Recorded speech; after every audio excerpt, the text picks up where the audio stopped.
This podcast is brought to you by Revival, Book One of the Unveiled Book Series.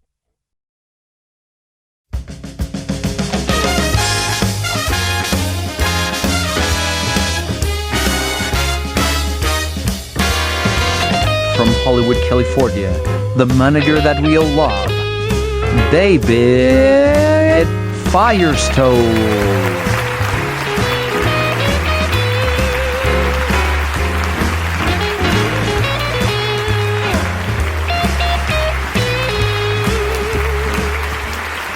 We are going to talk about today, we have a great guest coming on a little bit, top secret, can't give it away. But we're going to talk about really learning your business in all areas. That's a very important aspect that some people, not people, but sometimes we overlook as business professionals, in that you can't just learn your little segment of the business, you need to know the whole piece of it. Give you a really great example that happened to myself and our organization. When we first started the business, we weren't sure how to run our management business the best way to do it. So we experimented a little bit initially. And part of that was we just had some money in our pocket. We decided to produce a short film.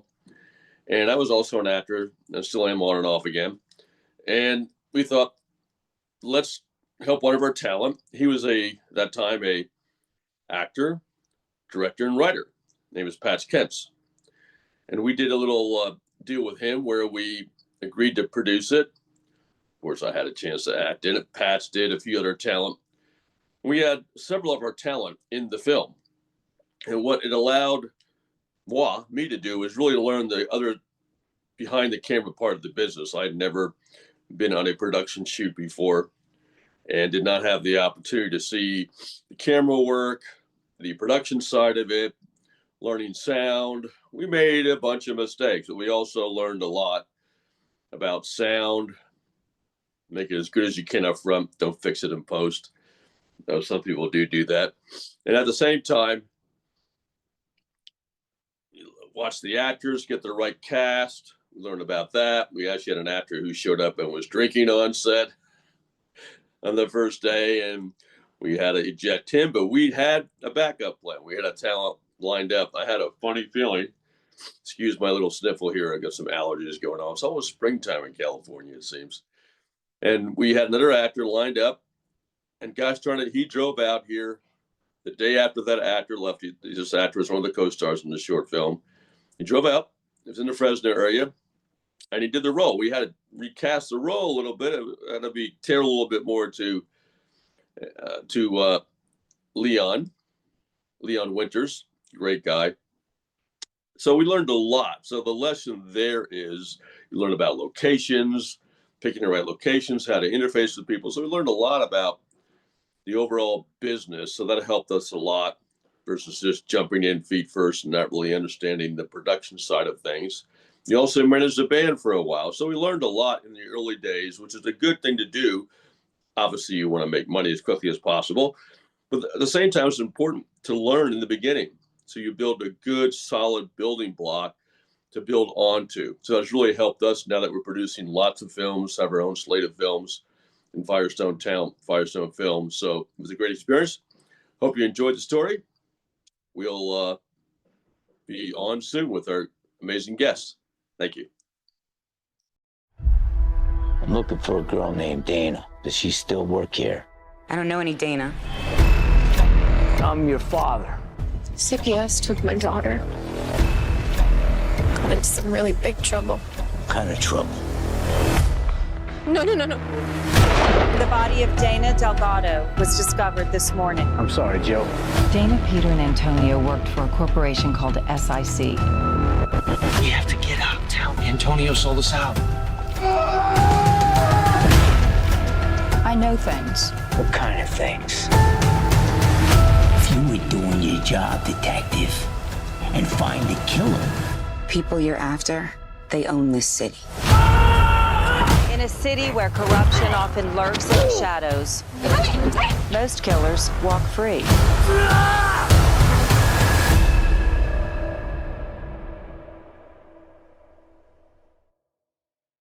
Steven, Now it's Stephen R. Chase, right? Stephen W. Chase. Stephen W. Does that stand for William, may I ask? It stands for Wayne. Wayne. Wow. Yeah, I know.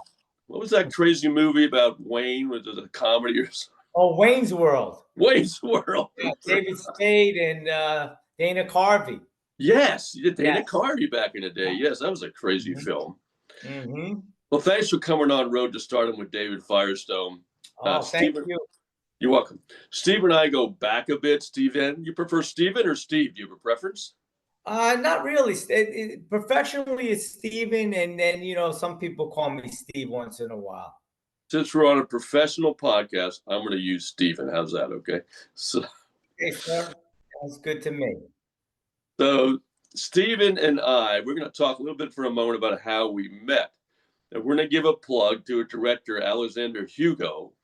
We actually co-produced a really awesome docu-film in Beverly Hills, a place called Cafe Roma that unfortunately no longer exists, but it's a great spot.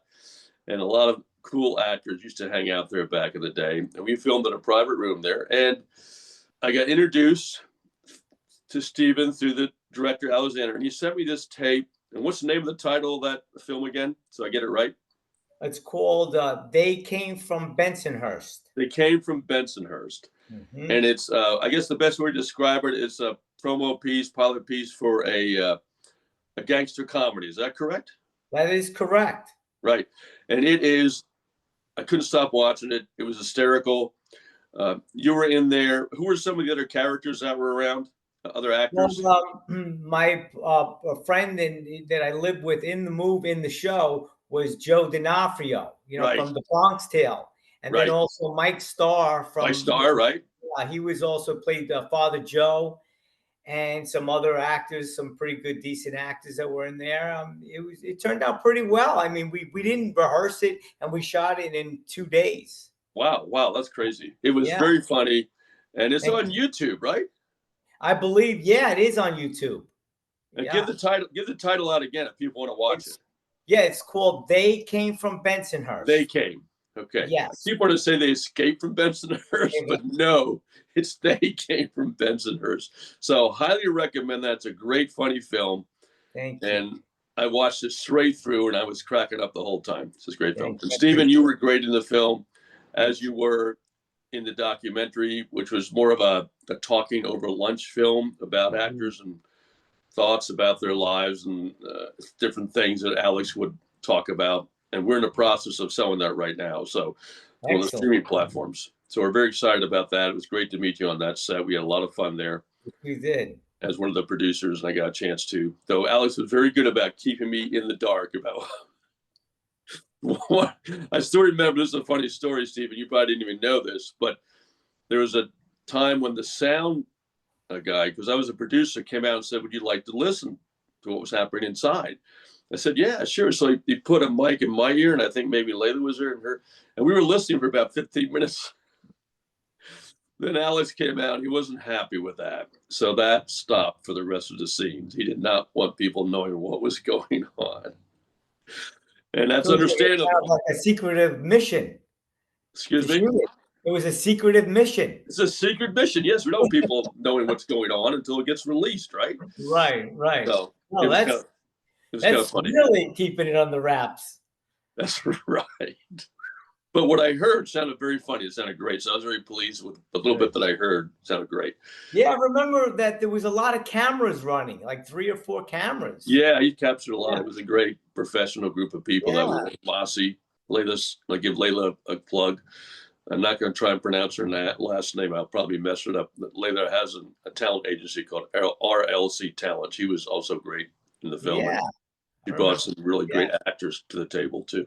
So that's how we met. And that was back in 2000, if I recollect, 2023-ish, right? I think. That's exactly when, 23. So it's been pretty recent that I've known Steven, but he's a great guy, a great actor, and he's been in a lot of stuff, right? Mm-hmm. So maybe we'll start at the beginning. When did you start, and why did you start this career that you're now in, this acting career? What got you into it? Where did you start? When did it happen? How did it start? I always kind of felt that I that I was destined to do something in the arts. And I think I started out as like a rock guy, playing guitar and drums and stuff, but I never really knew my niche at a very young age. But Right. I really do believe that it's in the blood. And I don't know if you know this, but Jack Klugman from the Odd Couple fame and, all that, he happens to be my cousin. No way. Yeah. Oh, I love Jack Klugman. He was the best straight man of all times, man. I'm with you. He was great. He did a lot of good things. Quincy, he was Quincy, yeah. Yeah. And I got to visit him and talk to him. And to abbreviate, he's just a good guy. And I believe that it's in the blood. You know what I mean? You can't stop what you're gonna do, your destiny. It's part of your DNA. Right. So I've always loved it. And when I first started, that was it. Once I did my first job, my first agent was in Manhattan because I grew up in Staten Island. So I went. Wow. I didn't know that. Wow. Yeah. I grew up in Staten Island. I auditioned in Manhattan. Wow. And then I got an agent. And the first movie that I ever did, it was a feature film. Joy Todd casted me. And it was an Eric Roberts movie. It was Eric Roberts, James Earl Jones, Red Buttons. Remember Red Buttons? God. Red Fox? No, Red Buttons. Red Button. I don't know if I know. Yeah. Red Button. Yes. How old was he then? Red Button. Oh, my God. He was pretty old because it was in 1988 or 89 when I shot it. Yeah. So that was my first introduction to the feature film world. Awesome. And I loved it. I got there real early on time. I took the ferry over. I waited on set. I went to sleep. Actually, I was there the first one, and I was sleeping in the car. I went to sleep in the back seat, and I woke up, and there was trailers everywhere, and actors walking around, and it was like, it was amazing. So that's awesome. That was my humble beginnings. Awesome. Yeah. Well, that's great. So that was back in the day. And how did your career progress? And when did you come to California? How did you make that transition? Doing theater or doing films only, or what? How did that all come about? No, I did theater too. I did commercials. I did, modeling ads. I did anything and everything I could possibly get my hand. Because when you first start, you got to do everything. You want to learn everything. It's experience. You're not going to know what you know now. Forget it. If I knew now what I knew then, it would been a whole different story. Right. But, I moved from Staten Island, and then in 92, I moved to Florida, Fort Lauderdale. And the movie business was booming. Really? In Florida? It was booming. Wow. I was doing one film after another. I had like 5 agents, I was working all the time, booking stuff. Yeah. That was the Miami Vice days too, right? Wasn't the Miami Vice around that? Oh, it was that's what really that made, the Miami thing happen. Right. Is that, the Don Johnson show, which happens to be Miami Vice, kicked it in, they were shooting, stuff like remember Where the Boys Are with Connie Francis. That was Florida. I didn't know that. Florida. Okay. Yeah, South Florida, Fort Lauderdale. So then Jackie Gleason's show was supposedly down there at one time. Jackie Gleason was absolutely Miami. He lived in Inverary. He did live in Miami. Yeah. Okay. Yeah, he lived right on near the golf course. He was on the golf course all the time. Wow. Yeah, he was something else, that Jackie. But so you met Jackie Gleason? No, I wish I did. Yeah, I just knew about him. Yeah, he was a great guy. What I've heard, seeing, yeah. Yeah, they call him the Great One, Right. The veil between her world and the other realm has faded, unleashing magic into the lives of ordinary citizens. Awakening from a 4-year coma, Tori James discovers a world transformed. For some, like Tori, the unveiling ignites hidden abilities. With her expertise in classical languages, she's drawn into a world of thieves and magic. Join Tori on her magical journey in Book 1 of the Unveiled book series, Revival. Unveil your destiny. So you were into the Florida film scene in the 90s. Then. Okay. Definitely. Yeah, I was definitely in that circuit, and I was doing everything: plays, commercials, everything, feature films. I met a lot of great actors, during that time.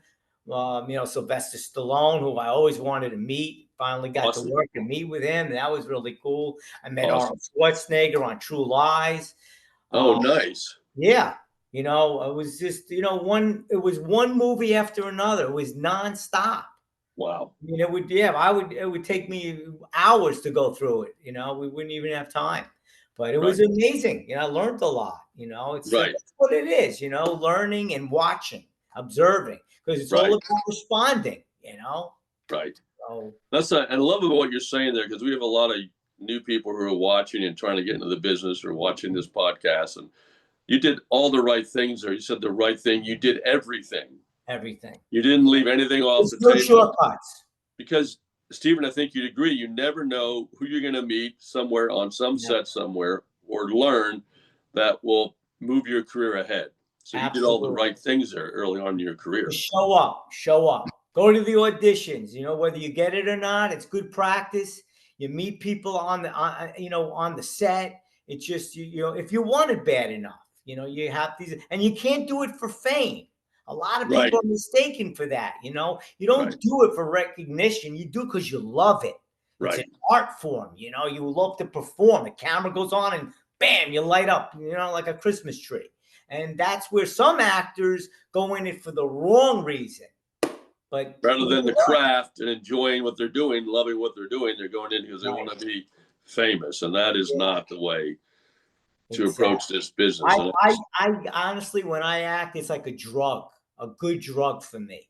I get to vanish from myself, and I get to perform and do these other characters. And I'm sure a lot of actors feel the same way, professional, guys that are working all the time. In that time period, were you into taking classes? How do you view that whole part of the business? And I did. I went to NYU. Okay. In the beginning. I had some really good teachers. William Hickey, who happened to be one of my favorite. He's such a nice guy. Ellen Provaso from Saturday Night Fever played his mom. She was my teacher. So I had really good, experiences with teachers, because I love to role play and do whatever they asked of me. I did it, and I loved it. Excellent. And then, I went to school in LA too. I went to Marcy Haber, her school. Oh yeah, Marcy Haber, the auditioning. Yeah. That was I love that. That's a great class. I really when our actors come on board, I recommend that class. Absolutely. That's a really great. Yes. Because now as you know, over the years, I hate to say the word years. I know. But time keeps flying on. Is self-tapes have become the choice, right? I miss the old days where you go in, you shake the hand sort of, and they get to really feel your vibe, and you feel them out. But now, whatever, I don't really audition that much. Okay, not anymore. Yeah. No, I create. I'm producing. I'm writing. Right, I was going to bring directing. That up. Now I do it all. Yeah, I'm glad you brought that up, because in the last 5 or 6 years, even before we had met each other, which going back to like the 2000s, right? You started doing a lot of your own producing and your own films. Is that correct? Do I have that right? Yeah, exactly. That's what I've been doing. I create. I don't sit around waiting for a call. No. Yeah, that sometimes the lengths of waiting for a call can be way too long. Yeah, if you don't really have the talent and know the right people, it's almost impossible to get, where you want to be, because it's just one of those industries that there's a method, you know what I mean? There's an angle you have to go, and you have to learn it. Etiquette too, man. You have to be a certain way on set, so they want you back, because they'll kill you off too. If you have an arrogant personality, you're done. They'll write you off. If you have a what again personality? An arrogant personality. If you're arrogant and you're arrogant, yes, you gotta be humble on set. Yeah. You gotta be humble on set. Yes. Word gets around fast. Oh, you don't want to work with that guy. He's just a pain in the ass. It really is that way. Yeah, it does. It does get that way. And then you're not, they don't officially blacklist you. That doesn't really exist, but they basically, word gets around, this gentleman or person, woman or guy, whatever it is hard to work with. Yes. And then and many of these feature films you just talked about, if you're in a lead or strong supporting role, you're on set for 2 to 3 to 4 weeks, maybe longer. That's and right. you want people that you feel comfortable working with, Yes. and are professionals. I mean, just 100%. it's like anything you do in life, you got to be professional about it, right? Same thing with acting. Show up, do your job, do your work, respect the director, respect everyone on set, and you'll develop that reputation, and you'll get asked back many times over. So you just said it all. That's exactly right. Especially in Hollywood, I hate to use the term Hollywood, but say the film business. So, but that's a great career you had, Stephen. What would you say are some of your, now you obviously one of your highlights, you met Stallone. What are some of your, what you remember as a highlight in your career that really, because you started out, you mentioned in New York, what really pushed you forward? What, going to Florida, was that kind of what really got you moving in a bigger way? It was just part of the design, that journey. Desire. Yeah. I mean, I just like everything excited me. You know, whatever, every set I was on during the time in New York, I was excited. You know, I seen, Bobby De Niro in action, Penny Marshall, who gave me bumped me up in a movie. There was so many things. I was excited. Especially in the beginning, you just can't believe you're doing it. Right. Yeah, that's the great part about acting. Once you get into it, make it happen, then it becomes a great thing. Now, as you know, the industry has changed a lot. Now, you came out to California at some point, and you were out here for a while, and then you were making some films out here. Do I have that right? Or? That's correct. I moved out. I was working on films, producing and starring in some movies before I moved out there. I see. But then I moved out there and was a resident in 2014. Okay, gotcha. Yeah. So then you were really in it here, and you would continue to produce, act, and producing your own films and act in those films. Looking back, and you've had a great career, and you had some great credits. So you need to look Stephen up on IMDb and check out all of his great work.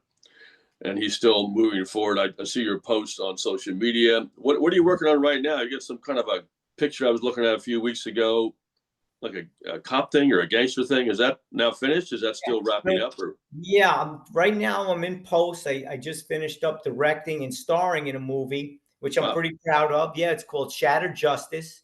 Shattered Justice? Shattered Justice, yes. Cool. And we've been filming, in Louisiana, New Orleans. Oh, wow. Yeah. It was, I've been filming. It took about 8 weeks to shoot it all. Wow. And it was great locations there in Louisiana. I love New Orleans, that whole area. That's great location. Yeah, it's very gritty. It's, they're really film friendly here. The police, they're really nice. They don't really care. We just, we shot wherever we wanted to. It was cool. Yeah. Awesome. Oh, yeah. Yeah. It would have cost triple. What's that? It would have been triple the money, maybe even more, to finance this film if we would have shot it, like in Los Angeles or anywhere else. Right. Yeah. Yeah, it's an unfortunate situation that's happened in Los Angeles, and even though they have tax credits here, and I'm sure you've seen in the news, they're trying to put a new deal together to increase the tax credits, and the amount of tax credits and the percentage. But the cost has really, unfortunately, caused a lot of productions to move out of California to other places, and it has hurt the industry out here. That's an unfortunate situation. But hopefully, with this new tax credits incentives, and people know they want to bring more films back to California, that it will make some inroads here in bringing some films back. I mean, a lot of the series are still shot here in LA. Yeah. And Netflix has some, and Apple TV have some, but they also shoot other places too. Yeah. So, I still believe in California. I'm doing post in California. Oh, you are? Yeah. Oh, yeah. Nice. People can say whatever they want. California is still, has the ability to do what we need to do. Right. It's still the hub of, You know, I mean, everything. yeah, It really it's started still, in you New know, York and came to California. So it's still the hub here. All the people, all the studios. That's right. I don't mean all the people, but the studios are here. A lot of the casting people are here. A lot of films are still cast here, even though they're filmed somewhere else. So for a talent management organization like That's we right. are, and we also produce and co-produce, California is still a good hub to be in. Though, in terms of the cost Absolutely. of making a film, we may have to go somewhere else, but hopefully we can continue to shoot. We're shooting a pilot right now with the Alex, Stephen. So it's being shot here in LA with Alex. What are you shooting? A pilot with Alex. A pilot. Little pilot. Yep. Yeah, I did see something I didn't quite understand, because it's kind of like, you know, you know what I mean? It's not really like Alex really is just being told what's happening. He's releasing little bits and pieces. He doesn't want to really, you know, Alex, same thing like actors just like us. Okay. He likes to entice. Yeah, and then absolutely. not So say are anything you else. But co-producing basically, with him on that? I'm sorry? Are you co-producing with Alex? Well, I'll let the cat out of the bag, as I say, which I don't know if that's still an acceptable expression to use, but let's just say I'll do a little reveal. How's that? Better expression to use. But you don't know this, Stephen, because we didn't really get to talk a lot when you were on set or when you were out here. But I have a whole history of acting and modeling myself that I put to the wayside for many years. And then I got involved in talent management. We produced a short film in 2013. And then I just really dug into the talent management side of the business. And then Alex had approached me. We did a co-production in 2018. We didn't know we were both on this film. But he found out we were both producers. And I actually did a little acting scene in that film as a sleazy talent agent. You believe that? Wow. Wait a minute. I've seen that. Yeah, it drifted in time. So Alex had asked me to be in that film because he saw me in the other film and asked me to be in it. And as a manager, I mean, you all need to make money, right? Now, as an agent, it gets a little conflicting, but as a manager, you can still do certain things, right? Because we're not ruled by SAG. I think as long as you're ethical about it, you know, as a manager, I don't submit myself. I don't do any of that. That's only for our actors. But now and then I get asked to do things, right? So what had happened is right before the pandemic, I had met a director in 2018 out here in Beverly Hills, and he was involved in the personal development area. He had actually written a book. I'm going to get another plug here called Dirt Merchants, a crazy name, but he's from New Jersey originally. So he grew up back there, wrote a book about personal development, and he had a bunch of characters in that book. And he decided to make films because he knew a lot of film people out here for some other businesses he'd been working in. So we met, and it was perfect time. And we were just really growing our business then, right before COVID. And we had a lot of young actors. So we put our young actors into his films. And we did about 11 films that I associate produced with. And then I was on set at one of these films one day, and he came up, "Hey, could you kind of look like a gangster. Could you go on and just stand around for a second?" So I became a gangster, and then it just went from there. And he put me in 3 of their films just by happenstance. It happened. You know how life is. Just like you said, you're out there and doing things happen, right? If you're around it, you're gonna get, you know, and you look like you could play that. So yeah, I you know. So anyway, there's no Alex. There's no doubt in my mind that didn't happen. That's right. This company is now called Mindatorium, and you should check it out sometime. Give another plug, the Mindatorium. They actually have an app now, and they have their own media platform, but it's not your typical Netflix thing or none of that. It's a personal development, motivational, redemptive films is what they do. And they have a lot of people that are involved in personal development on their site and everything. Well, anyway, putting that aside, Alex was on one of the events that Mindatorium does. He saw the Spike character because they put it up on the thing because it became this thing in Mindatorium, Spike, you know, it's like crazy. So, and he saw it and he said, after a month or two, like, "Hey, I'd like to do a film with Spike." But it's going to be a comedy. So that's what's going on. So it's kind of nice that, I mean, as a manager, I mean, just like you got in this business because you love it, right? That's why you're in it. And it drives you, it fuels you, and you just love doing it. Well, the same with me. I love film and I love acting. So that's kind of one of the reasons I got involved in the management business, because I was out of it for many years in the corporate world. So I knew a lot about mentoring and managing people. So it's been a great ride. And now and again, I get to have some fun, right? Absolutely. So that's what's going on. And I get a little worried sometimes how people might view that, but then when I talk to people, they say, hey, that's great. Go ahead and do it. More power to you. So I really appreciate a response from other actors and other filmmakers about doing something like that. So it's been great. It's been fun. We'll be wrapping up in a couple of weeks, and then we'll see how the reception is out in the marketplace with getting out to some streaming platforms. So that's what that's all about. That's what you're seeing. So tell me, Stephen, if you were talking to a young actor right now, what would you tell them about starting their career out? What would you say to them? Someone just coming to LA or going to Florida, going wherever, wants to get in the acting world. What would you tell them? You know, I wouldn't tell them to go to California now. Now, don't say that. I wouldn't tell them to go to New York either. Okay. It's very, very rough. We're going through some really crazy times. So right, I know. What I would do is wherever you are, and you want to get into this business, I would get into community theater. Start out in theater. Don't, forget about feature films. And you know what I mean? If you want to be a comedian, go into a comedy workshop. Right. That's where I would say, there's a lot of inexpensive schools that you can get into and learn and be with other actors that are like yourself, just starting out, and then see what happens. Don't just jump into it like you think you're going to be a movie star, because develop your craft, right? See how you feel about it. Check it out first, and see how you. Definitely.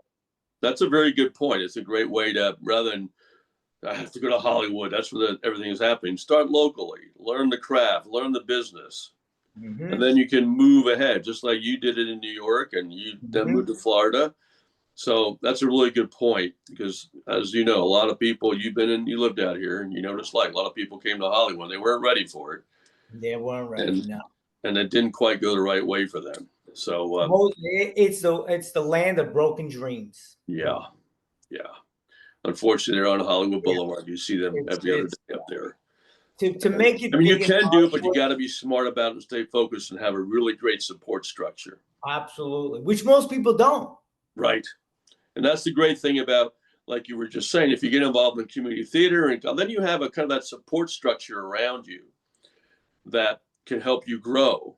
And then when you're the right point in your life or career, then you can, and you feel strong about what you're doing, you feel confident and have something out here that you can really come to, then that's probably a good time to do it. It's a very good point you make. And you're actually the first person that actually said that on the podcast. I think it's a very good point to make, because as we mentioned, Hollywood does have a lot of broken dreams out here. At the same time, it can build dreams, but I think it's just, I remember there's a story where Brad Pitt had been out here originally, was having issues with getting ahead, and then went back home for a minute and kind of I forget what state he was from originally, but kind of recalibrated himself, changed how he was doing things, and then came back out. So because you didn't make it initially doesn't mean you can't make it the second time around, right?